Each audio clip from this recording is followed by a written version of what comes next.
Hi, my name is Walker Guffey, founder and CEO of Hello Moon. Something not many people know about me is that I've won state chess championships in West Virginia, Pennsylvania, and Washington State. Welcome to Solana Insights. I'm your host, Moon, and today we'll be chatting with Walker from Hello Moon. Hello Moon IO has been developing new and innovative datasets all about Solana DeFi and the NFT ecosystem. This includes tracking smart money movements both in and out of projects, providing visibility into 99% of all wash trading that's taken place on-chain, and includes linking real identity for thousands of the largest whales, influencers, and funds in the space. Welcome to the show, Walker. Thank you for having me. All right, so chess champion, huh? That's right. That was what, when you were younger, you mentioned 12 years old?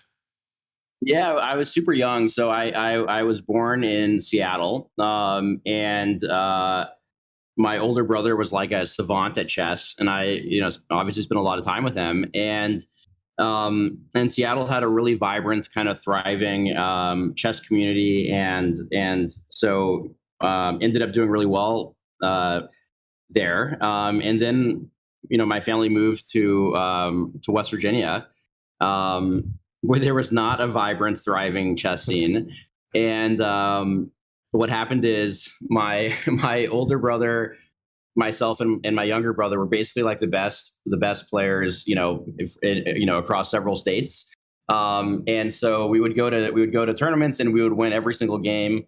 And like and it eventually got a little bit boring, and so finally we ended up only going to like one tournament a year. It'd just be the state championship.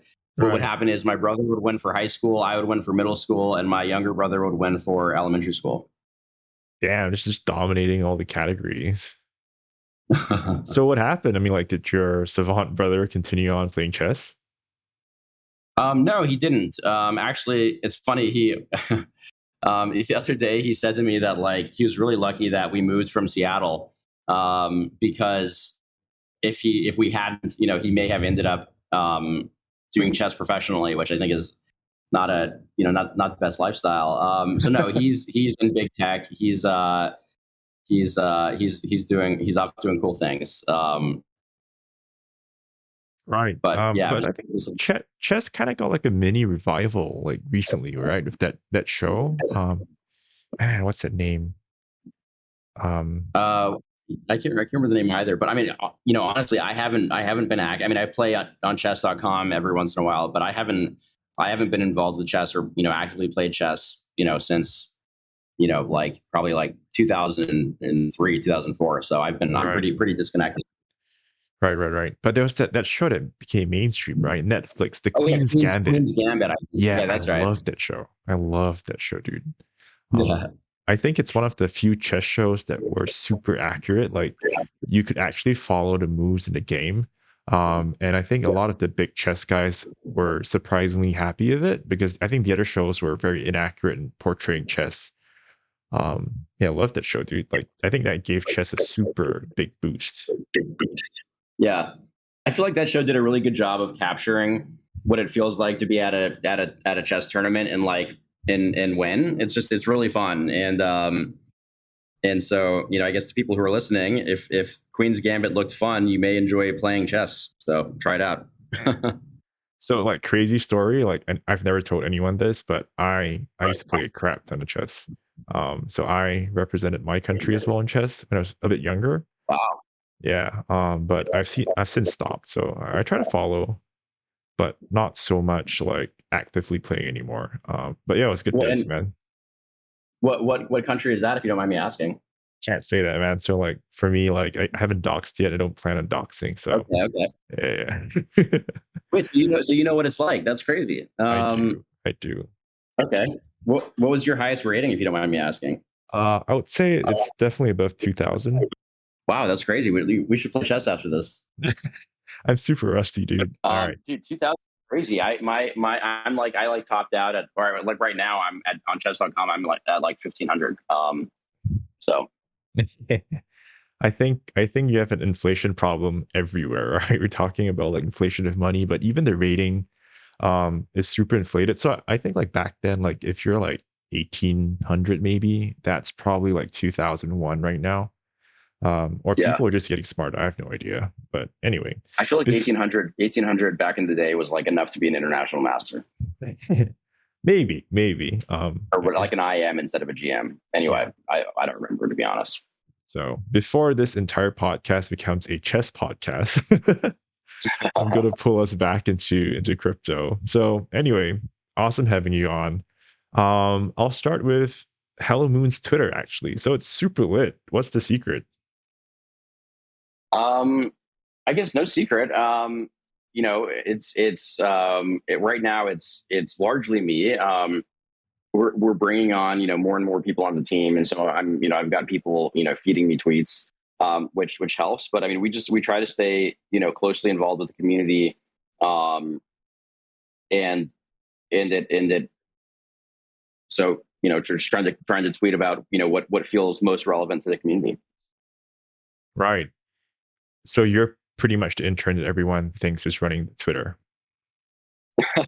It's predominantly me, but less and less. And Okay. I think as Hello Moon continues to scale, hopefully a month or two or three from now, I won't be involved with that in the slightest. But today I definitely have a heavy presence on our Twitter handle. Right on. So like Hello Moon's one of the most unique feature, in my opinion anyway, is the social tab, right? Because you have a bunch of different analytics platform that can do graphs and things like that. But I think you guys are one of the first, if not the only, to have the social tab. So can you speak a little bit more about it? Yeah. Well, thanks for noticing. So our social tab, which by the way is going to look probably very different by the time this podcast is shared. But today our social tab, basically tracks, what I think literally hundreds of thousands of wallet addresses that have been linked to, what we call real identity, right? So in Mm, crypto, we joke that your Twitter handle is your real identity, um, yes. and so but so you can go to hellomoon.io/social and you can just see a live feed of who's buying and selling what in real time. I guess buying, selling, listing, delisting, you name it. Or you can click on any project and see, like right at the top of every project page, in a table on the right, you can see, who's buying and selling specifically for any given project. And so, sometimes you'll have, I remember the other day the Cyber Samurai floor price jumped from 10 Sol to 15 Sol in like 45 minutes. And you could go to hellomoon.io and look up Cyber Samurai and see, okay, well, Bison Trades and two other people bought all of the NFTs that were listed between 10 and 15. And so it kind of um, shines a light on what would otherwise be, a very mysterious and opaque kind of process. Yeah. The value of this asset seemingly increased by 50% in Hmm. 30 minutes. And sometimes it's good natured like that. Sometimes you have a project owner that's wash trading, which we also track. And so basically, kind of, if I take a step back and try to sum up what we're doing at Hello Moon, or what we're trying to do, we're trying to bring transparency to an otherwise opaque space. I mean, if there's one thing that investors across the board hate, it's uncertainty. And so our hope Exactly. is that by bringing this increased level of transparency, will help the ecosystem grow by helping people feel more comfortable kind of leaning into these amazing projects that have been launching in the ecosystem. Definitely. But I mean, okay, so like don't mind me asking, this is really naive question, but like people can sidestep it, right? Like you can still create like new wallet addresses. You can still kind of send buy from a different wallet that's never been tracked by Hello Moon. So like how do you completely eliminate, wash trading? Yeah. Well, I mean, sometimes wash trading overlaps with wallets that we have Twitter labeled. But even if it's wash trading from an account that doesn't have a Twitter label associated, that still shows up on our website. Mm, Um, but so like actually, kind of, we actually thought of that, and so we have a tool that we're currently only using internally, that basically shows the relationships between every wallet on Solana on chain. And so if we have one of your wallet addresses, we very likely could tell you every single wallet address that you own. Damn.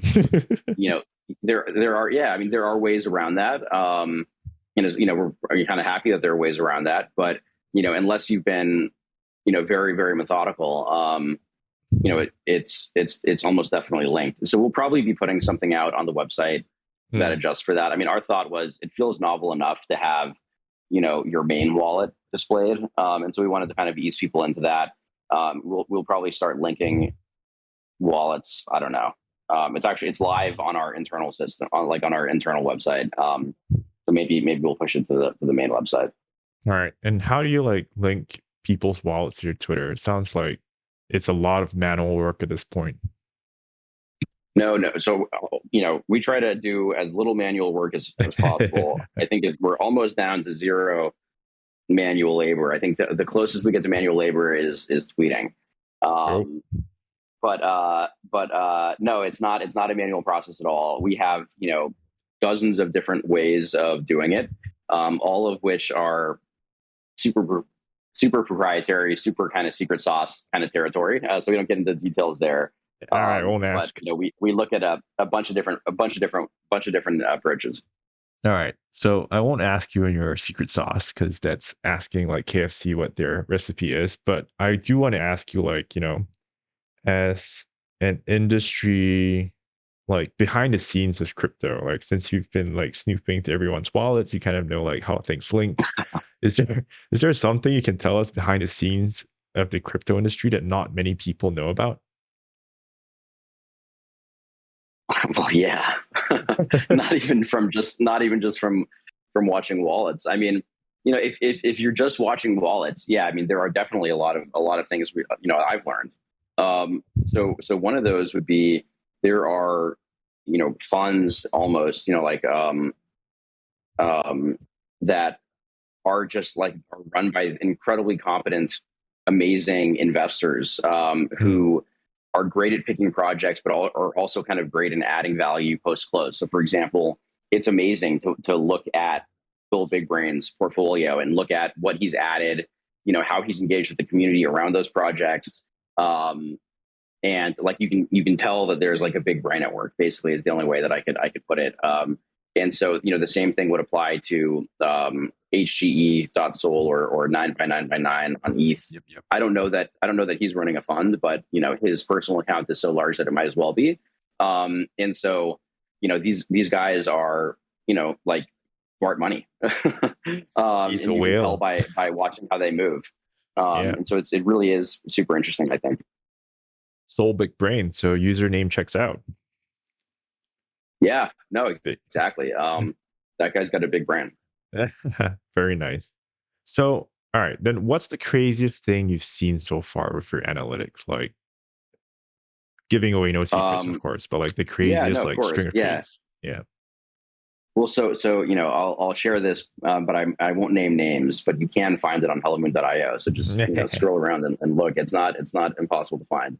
But a really good number of project founders wash trade their own collections, Mm. and it's just every time I see it, it's stunning to me. And so you'll see like this project's been wash traded, and then you'll scroll down and look at the transactions, and you'll see at so and so is wash trading like every day, and then you click on their Twitter handle and you see, oh, they're the founder of the project. And so that to me is always a little bit bewildering because it's like, couldn't you at least have somebody else do it? But anyway, so that's something that stood out to me. Yeah, lazy. Yep. So I think like, you mentioned, or at least like I poked around earlier about like people potentially being able to obscure their own wash trading, but I think what's useful is as long as you can minimize that significantly, which I think Hello Moon's doing, that would help the industry tremendously. So most people are lazy in this space right now. It's easy money, so uh, that definitely helps. But I think over time, people get more complicated. And it's kind of like a nuclear arms race, right? Like they get more complicated. You get better analytics. You get more digging, and I think it's a never ending battle. So that's kind of like a dance you have to do with these guys. Yeah, and the one thing I'd say, I mean, so to your point, we're constantly expanding the scope of how we're looking at wash trading. Mm. But the other thing that's interesting is you know like the wash trading is interesting. Like, is somebody wash trading today in this moment? That's interesting, but you can't change what's happened on chain. Yep. And so even if people are getting more sophisticated today, you still have what 13 months of track record. And the other thing is that if we do uncover a form of watch trading that we weren't already tracking, Mm. then that applies historically immediately as well. And so yeah, I mean I think it'd be you'd have to be reasonably I'd say pretty reasonably thoughtful to avoid um, showing up on in our watch trading system, but I suppose it could be done. Yeah, I mean that's the beauty of the blockchain, right? Everything's transparent. So anything that you learn later on, you can kind of like backtrack things. It's very different from fiat, where you don't know where that money's been. And that's that. Yeah, Yeah, cool, man. kind of ironic. And actually, let me just say quickly to people who might who are considering doing something illicit on chain. Like at Hello Moon, we don't want to be the NFT police or anything like that.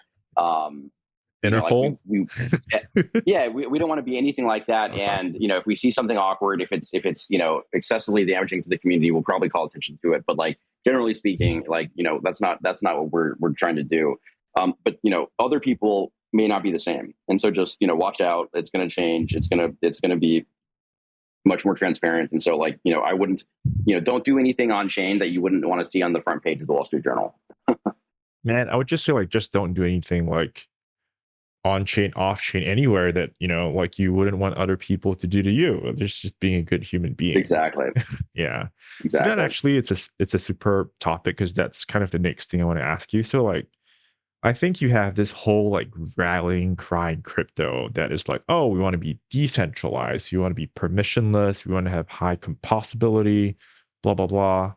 But you have this whole other side of like, well, you can have all of that, and then people are just rugging you left, right, center.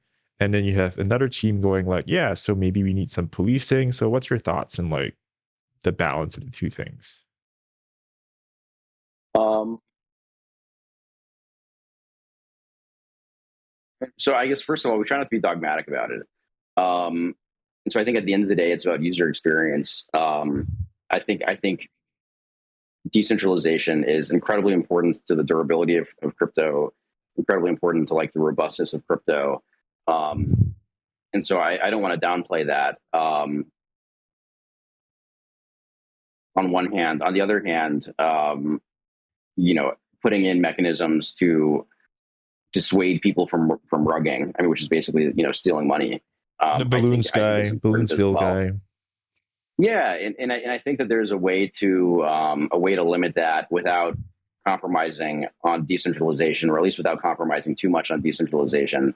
We actually tweeted the other day. There's an article about somebody who rugged $2.6 million on Solana. It's like a rugged NFT Damn. project, where I think is going to get like 40 years in jail or something like that. And so Okay. again, just going back to my comment earlier, like there are real world consequences for on-chain Interpol's real. activity. And yeah, but it's getting, it's definitely traceable. And so just like, if at all possible, try to avoid maliciously rugging your community. Oh man, it's funny but sad at the same time. But I mean, okay, so you mentioned that it's possible to do both, but I would challenge that because if you truly want to be permissionless, it's impossible to police at the same time. So let's say, for example, you have a permissionless like Hello Moon becomes automated that any new project gets tracked, right? And let's say the Balloonsville guy comes around, he launches a new project. Like, do you keep it on Hello Moon or do you like delist it? Well, I mean, that's the most important project to have on Hello Moon, right? It's one thing to have a project where it's like all the numbers are perfect and the floor price is going up every day. That's great.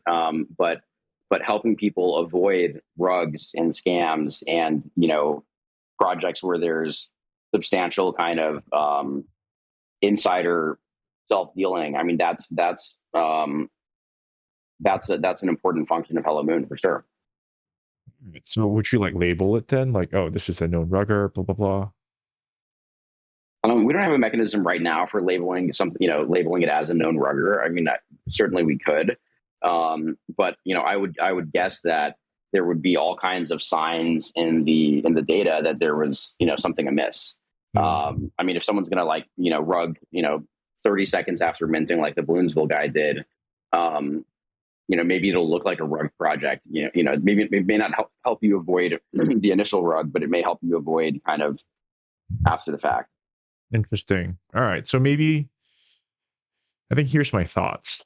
We can probably remain true to the philosophy where it can be permissionless, but I think there's nothing stopping people from warning others that, hey, this guy is listing, but this is his history and just be careful. Like you're an adult, make your own Oh yeah, of decisions. course, yeah. Yeah.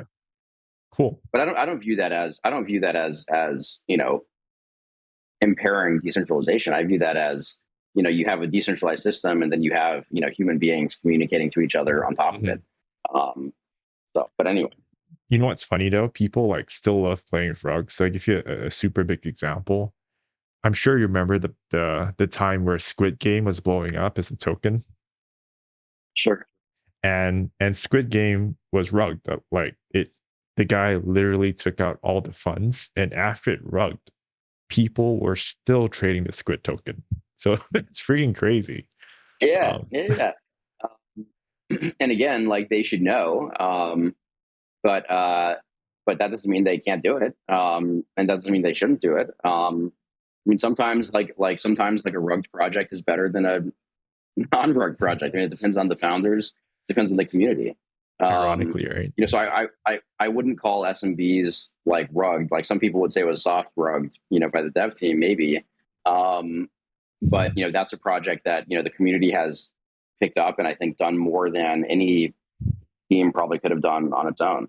Mm. So Yeah. So going to that point, I think you've been really active in Twitter as well, both on tweets as well as your Twitter Spaces, and I think you've given a lot of opinions about different projects. So one thing that I think other platforms tend to try to avoid is to not give opinions on a specific project. They would be like, "Hey, we're just listing this guy. It's an analytics platform. Do as you please." But you've gone one step further to giving your own opinions and insights. yeah, I mean, like I guess first and foremost, I'd say I definitively would consider this to not be financial advice. We try not to make like calls about the price of a project. I mean, it's very hard to predict over anything other than like a very long time frame.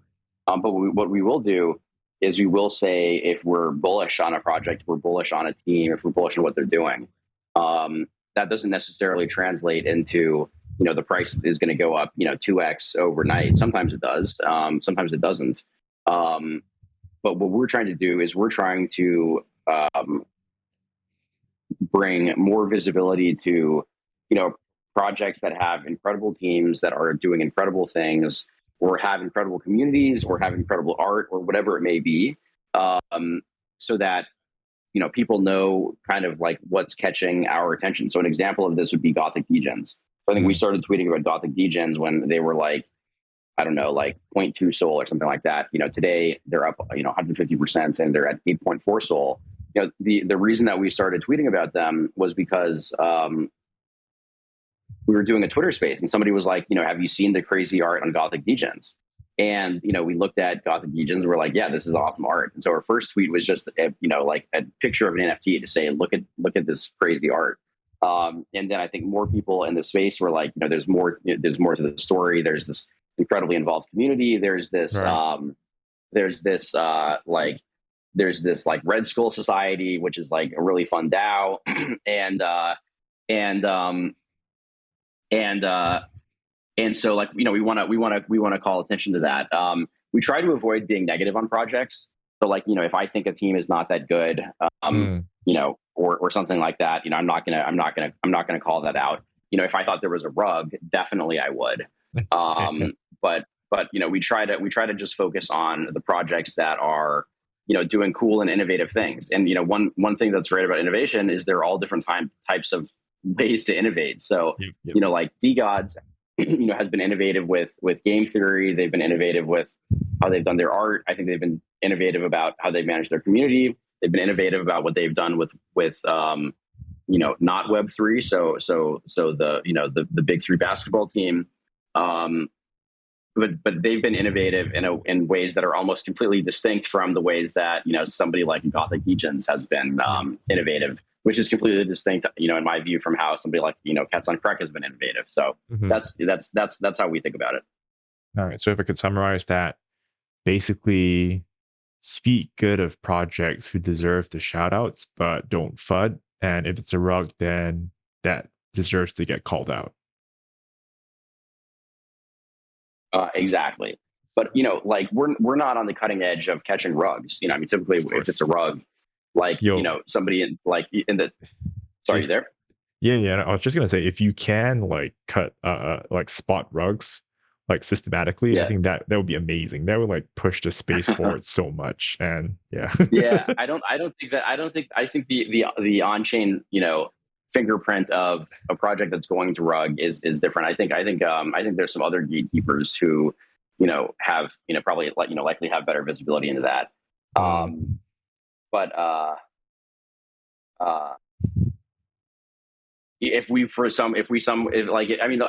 as an example, I got an alert the other day that there was like a conflict in wallets, and I sort of should look at the conflicts, because we had like conflicting labels, and I was like, all right, so like one label is the Twitter handle and the other label is that this person's a scammer, right? like this wallet scam somebody, and so I tweeted, I was like, hey, we just realized that we've caught we've associated a scammer with a relatively active Twitter account. Should we share it? I thought we'd get like 20 responses. I thought like 20 people. I thought like 10 people would be like yes, and like 5 people would be like maybe, and 5 people would be like no. Instead, we got like 1,200 people all saying do it. And then actually, funnily enough, when we actually posted the Twitter handle, that itself got like 6 or 7 responses. But anyway, so no, when we see something like that, we try to be aggressive about bringing that to the community's attention. But again, without FUDding. So one kind of lesson we learned, when we introduced wash trading initially, there was one blue chip project. I'm not going to say which one, but there was one blue chip project that had like a particularly bad wash trading score, and I think that was like a really painful experience for that community. And we realized we want to be really careful about saying something negative about, what is a 10,000, piece NFT collection, like with JPEGs, literally just, JPEGs like embedded in a smart contract, with, 15,000 people who absolutely love it, and 7,000 people who have a substantial portion of their net worth invested in that JPEG. And so if it's not malicious, and if it's not like coordinated, we don't want to. I guess to your point earlier, we don't want to cast like editorial judgments. We're happy to provide editorial judgment, like wow, this is a cool team, like Frank from DGods, what an innovator, or SMBs, how cool are they, or whatever it may be. We're happy to provide positive editorial oversight, but we want to be very careful about doing things that could actually permanently damage the reputation of a well-established, good-natured project. Exactly. I'm 100% with you, and I think that's super important, especially given the light of recent events. I think the space is somehow getting a bit more toxic, and it's a bit sad, right? So I think people would do well to speak positively about others, and if you don't have anything good to say, then just stop talking. Like simple as that. Yeah. And, I think there's it's some discourse, some back and forth discourse in either direction, I think is okay. But yeah, it definitely, if you have a platform, just be careful about using it to FUD if there's not actually something kind of rotten at the core. So With great power comes great responsibility. um, yeah, cool. All right. So I'm going to ask you like a little bit of a controversial question, and I guess you probably have a bit more insight here. Some people are saying that influencers on Twitter space, or not Twitter space, and the crypto space, they're using their followers as exit liquidity. What's your comment there? you know, I don't think it happens that much. All right. I think it definitely happens sometimes, and I think like I don't know. I mean, there's definitely influencers that are definitely making money from what they're doing. I don't know that that's from dumping on their followers. I think that they get preferred economics in the form of whitelist, where you have like you're minting something for like point 0.5, and it's like you know maybe it's not going to be worth 100, but it's probably going to at least be worth 2, right? And so you get maybe like distorted economics there. But I mean, it doesn't feel like. I mean, yeah, I mean, I can't think of that many examples of, and maybe you can, but I can't think of That's that fair many enough. examples of like an influencer like really like being super bullish on a project and then just like completely dumping it. I mean, like sometimes it happens. Um, I feel like actually what you see more of is, and I've got one influencer in mind, but somebody will be really negative on a project, and then 45 minutes later they'll come out and be super positive on it, presumably like because they've been paid money. But it's not, at least it's not an immediate thing. I think there's at All right. least a bit of a delay between the pumping and dumping. The fact that you're having issues labeling or naming influencers, it's a good sign, right? That means it's not rampant in the industry, so that's fantastic. So cool. Well, I mean, to be clear, I think we've got almost all the influencers labeled. I'm just trying to think of an example of, somebody really like endorsing a project and then just immediately dumping it, you know? Cool. All right. So I think that's a lot of amazing overview and insights into Hello Moon, but I want to get into more of you personally as a person, right? So um, just for some background for the listeners, Walker's super busy, and he's taken the time off to come into this podcast. So clearly, there's a lot of multitasking going on behind. And you mentioned that you're tweeting as well as running the project. And I think a lot of people think founders, it's a super glorious position.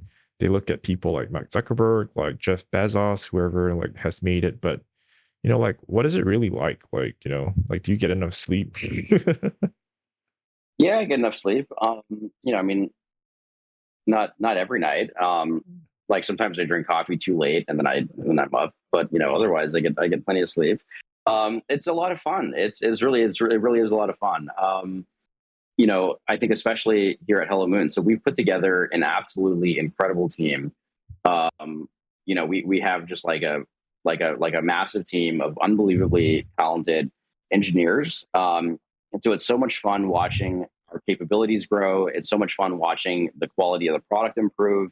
Like there are things that we're doing today that take us, one engineer half of a day to do, that 6 months ago took, 5 engineers, a month. And so it's really fulfilling and rewarding to just, kind of watch the capabilities of the project compound. Mm, And I personally enjoy thinking about organizational structures and team structures and motivational structures, you name it.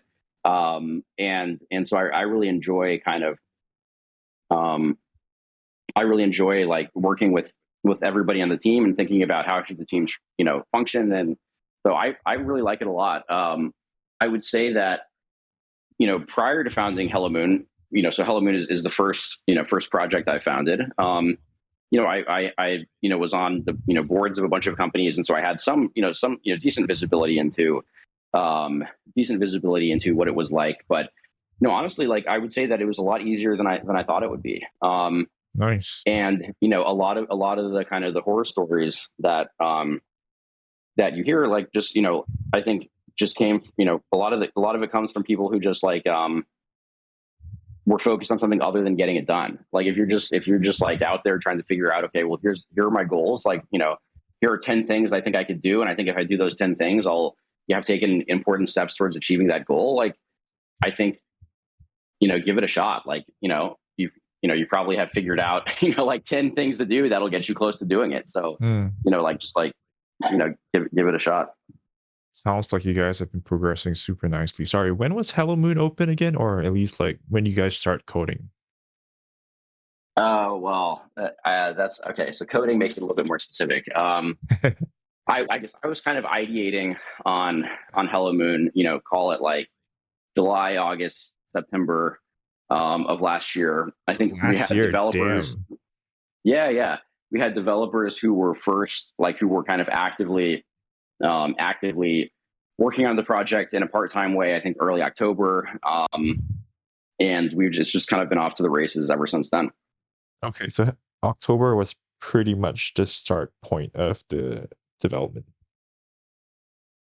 It might have been late September, but I think roughly. Okay, and when do you guys go like public? Well, we're not. Like, I mean, we're not I a mean, public company. live on mainnet. Sorry. Yeah, yeah, okay, yeah. Um, let's see. So, and by the way, so actually, something interesting about Hello Moon is that we're more than just a website. We're actually primarily a B2B company. Hmm. But we obviously do have this website, and so I would say, we um, first started kind of like our product today kind of first started becoming visible in November, December, January. I think the website itself went live, I think early March. Okay. But yeah, and then we've obviously been, it looks quite different today than it looked like in March. Hmm. Was there like a pivotal moment that you knew like Hello Moon's gonna make it? Um,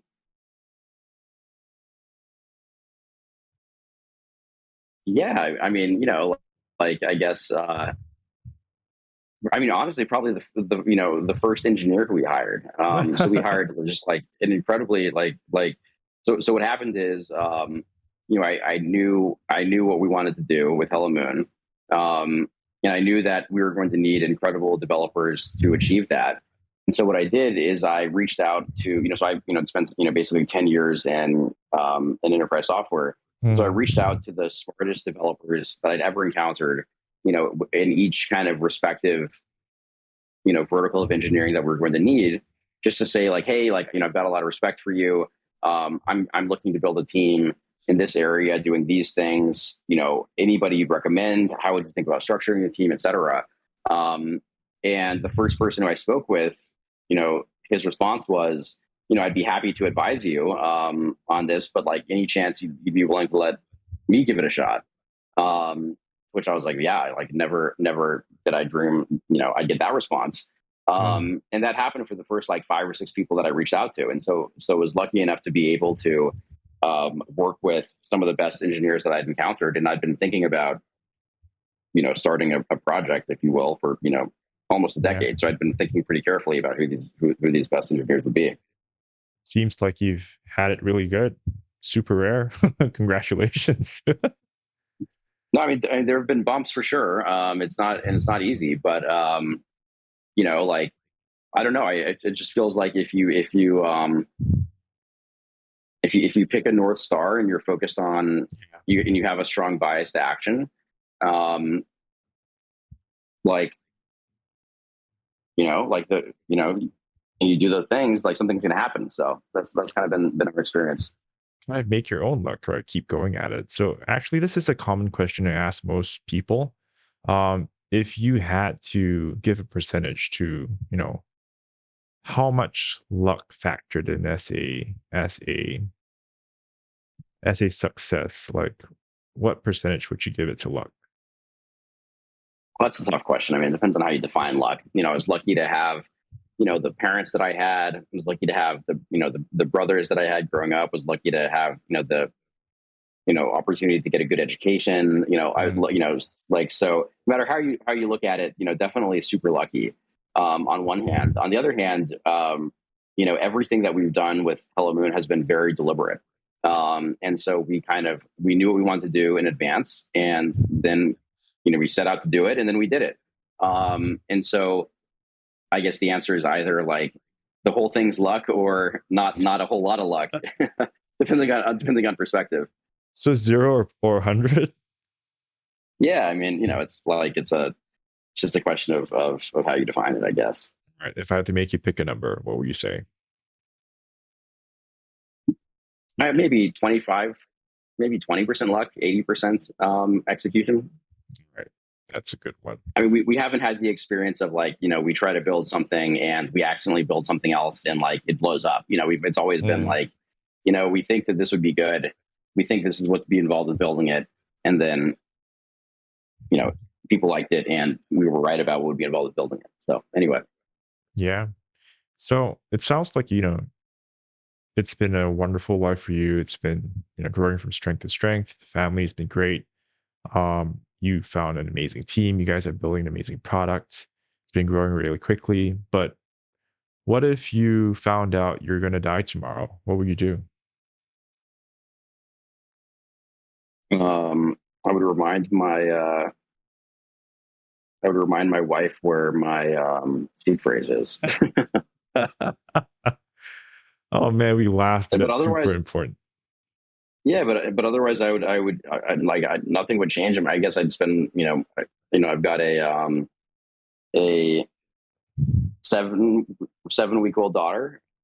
I Mm, spend every second with my 7 week old daughter and wife. But congratulations, by the way. thank you. Yeah, it's one of the most amazing things in life. Yeah. It really is. It's awesome. Like she's now smiling socially and babbling. It's adorable.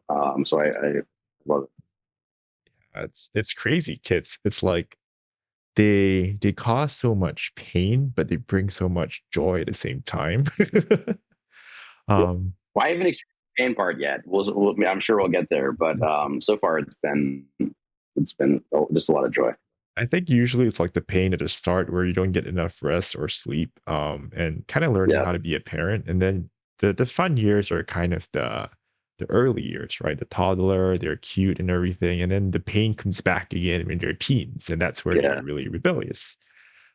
yeah. That's Yeah. I'm looking forward to those teenage years. But actually, so we brought on a night nurse to help us learn how to the best way to help her grow.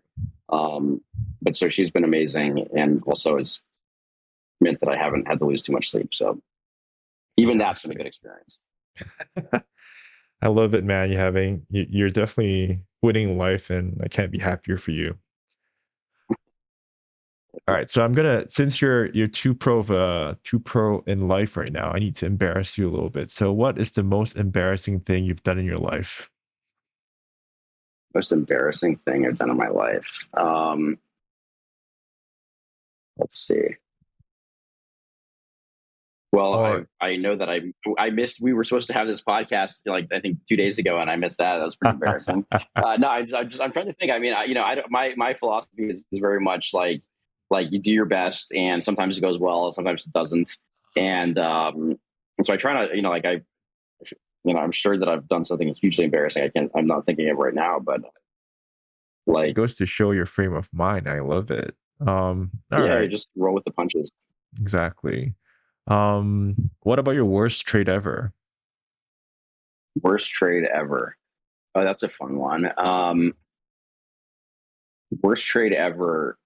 I think was I think the first investment that I ever made, first kind of conscious investment. So I invested in a coal mine, Coal mine. publicly Damn. traded. It was publicly traded.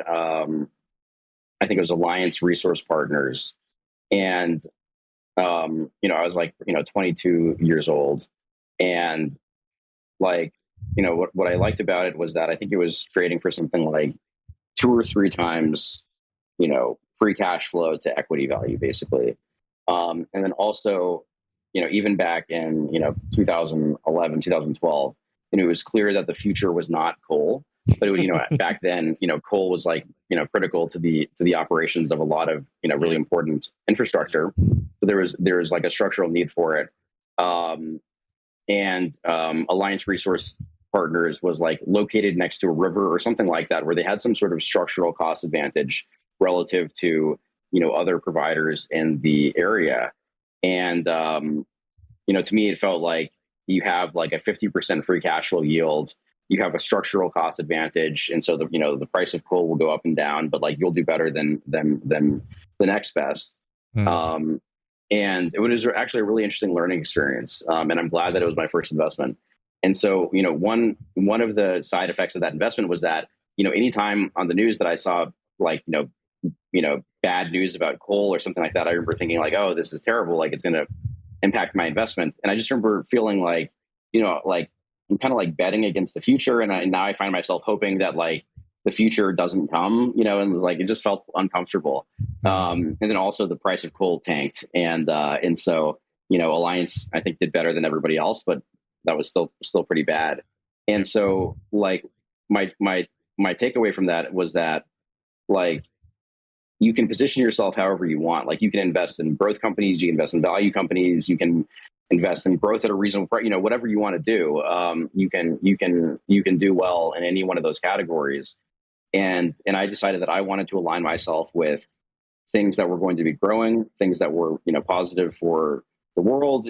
Things where like if I read news that would typically make me happy or make me feel more optimistic about the world, that I wouldn't then have a second thought about, what does this mean for my portfolio? Um, and so, um, and so I think it was definitely a good first investment to make. It was also helpful that it was like a 2 or 3x in like the first month, and so I felt really great. And it got me even more excited about investing. And then like by the third or fourth month, it was like a 0.5x, and I hadn't sold anything. So it was like enough to get me like enough to reel me in, but then still teach me like a hard life lesson, I guess. So Story of everyone's bags in crypto right now. right, yeah, exactly. Cool, man. Yo, I really love everything you shared. You're one of the most like inspirational, positive guys, so that's fantastic. Um, so I'm gonna go into the last section. It's been going on for quite a while, but it's certainly not felt that way. So the last section we have here is something called rapid fire. And basically Sure. that's just me like listing random terms and you giving a single sentence response. Okay, Ready? let's do it. All right. Um, whales. Good. Mm. Positive Plant-based for the diet. positive for the culture. Pa- Plant-based diet. yeah. Hard to follow through on. I don't know. Digital land. Digital land. A long way to go. Okay. Solana summer. Uh, on us. All right. Tokens with unlimited supply. Uh, like, better have a good team behind it. College education. Unnecessary. Mm. Waste When of you time, guys I thought. so when you guys like hired, did you actually ask for anyone's college like credentials? No. All right, So right on. almost everybody in the team joined us from Microsoft, Amazon, Facebook, or Google. Only one or two didn't. Most of them are staff or principal level engineers. Many of them actually have PhDs. Oh Um, wow. but that's not required to work with us at all. In fact, one of Mm. the best engineers on the team is a 22-year-old guy who didn't graduate from college because he liked software development too much and just wanted to go do that instead.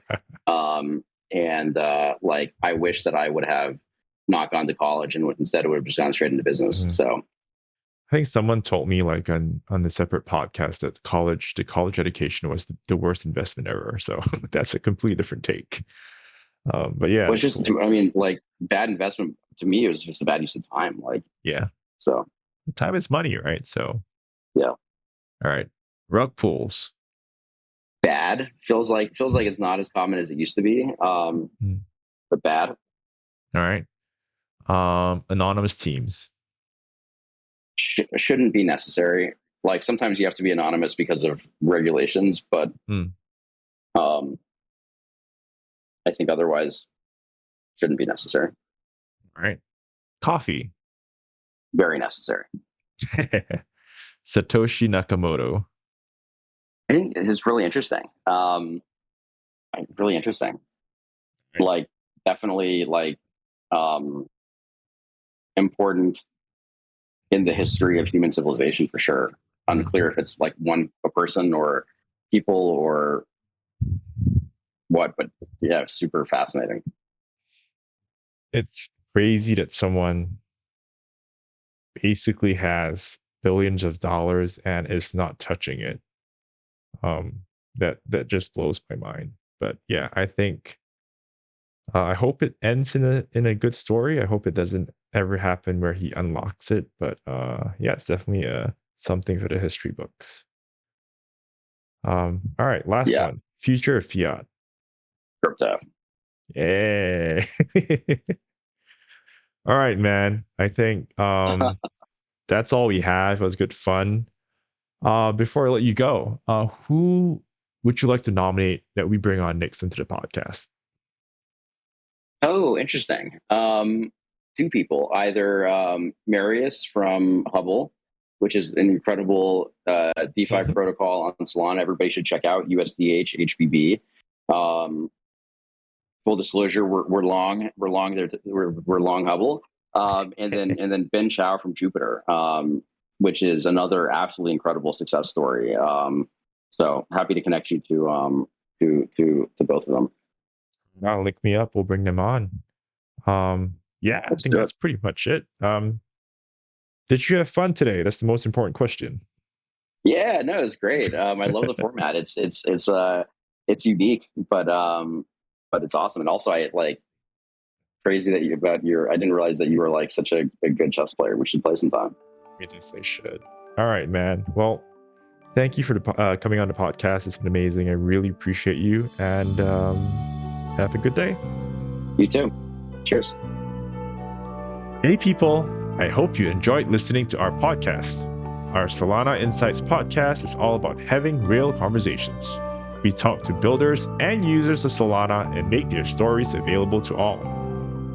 To listen to more of our episodes, come find us on YouTube, Spotify, or Audius. And if you'd like to chat, hit us up on Reddit or Twitter. Solana Insights is a not-for-profit organization and is made possible by Player 2. Until next time, this is Moo, signing out.